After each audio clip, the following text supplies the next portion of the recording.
Welcome to Unqualified.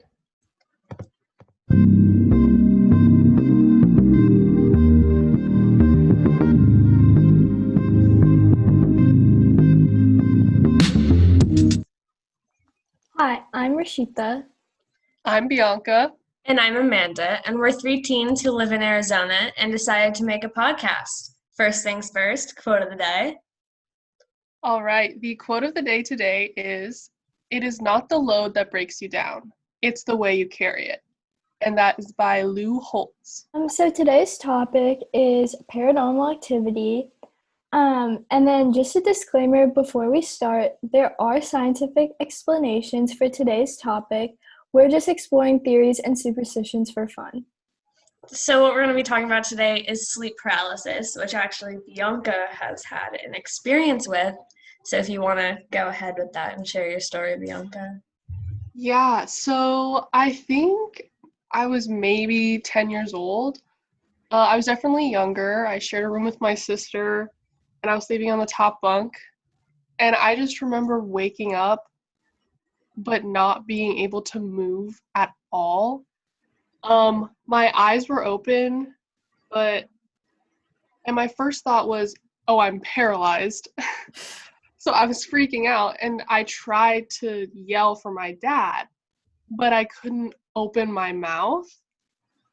And so at that point, I started freaking out. I was panicking. I didn't know what was going on, and it was just honestly one of the scariest experiences of my entire life. Mm-hmm. It felt like something was like pressing down on my chest, and that like I was borderline suffocating, and I was just filled with so much panic and fear and adrenaline, and I tried screaming, but I obviously couldn't scream. I don't remember how long it was. I don't even remember how I got out of it. The next thing that I remember is just calling for my dad, and he came into the room, and I had no idea what was going on. I tried explaining it to him. He didn't know what it was or what to say to me to comfort me. But I was basically just scared out of my mind. I looked it up, and a bunch of stuff came up, right? And so I, being the young child I was, thought that I was getting possessed by like a demon. And I asked my family if they remembered this happening, and none of them remember it. So obviously it wasn't that big of a deal. But for me, it was just so scary. I would be freaked out if that happened to me. It's insane. So one of the questions I had, because you discussed in your story like how you shared a room with your sister, so did she like notice? Not at all. At all. Which and part of it was because I couldn't make any noise or move or anything. But like I said, she didn't even remember it happening at all when I asked her the other day. So maybe she That's just so doesn't care. scary. Yeah. Everyone just blocked it from their memory. Nobody remembered. It sucks because I felt so helpless. Like I honestly thought that I might have been dying and my soul was leaving my body. Oh my gosh. Because I couldn't move. It was just such a jarring experience.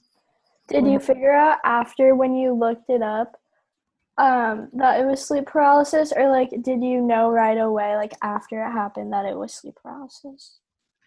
So I had no idea what it was. I think I looked up something along the lines of you wake up and you can't move or something like that. What does it mean if you wake up and you can't move? And of course, a bunch of scary images popped up of demons standing over people sleeping. And so that's what I thought it was for the longest time. That also leads into a bunch of theories that many people believe about sleep paralysis is that it's actually like demons or demonic creatures that are like coming into your room and sitting on your chest or trapping you so that you can't move. So, I mean, I think that sleep paralysis changes like between cultures and stuff.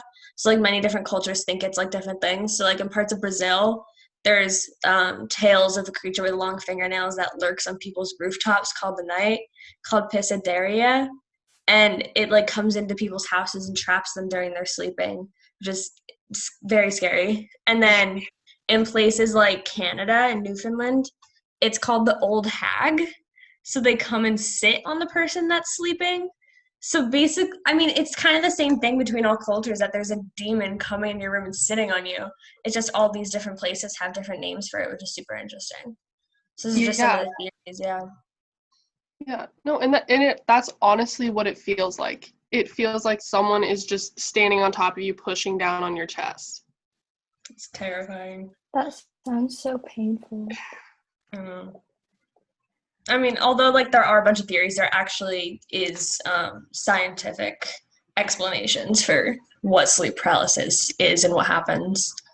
Yeah, so sleep paralysis, according to the National Health Service in the UK, sleep paralysis is when you cannot move or speak as you are waking up or falling asleep.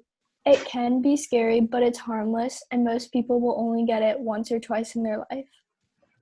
And then according to Oxford Medicine, sleep paralysis does have like origins in the flu disease as well as stagnant blood. So there's different reasons why it could happen and how it came to be.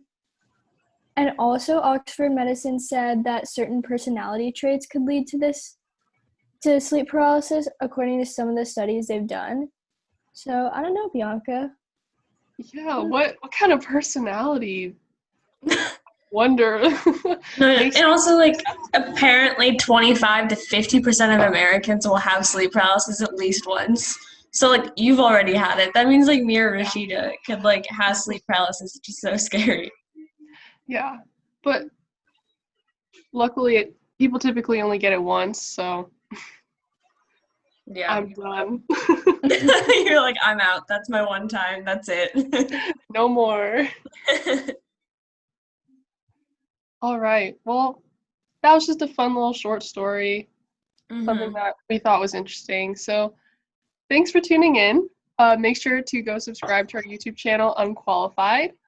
Follow us on Twitter at unqualified_pod. And make sure you follow our podcast on Spotify. We hope you enjoyed and have a fantastic day. We're Unqualified. And we'll catch you next time.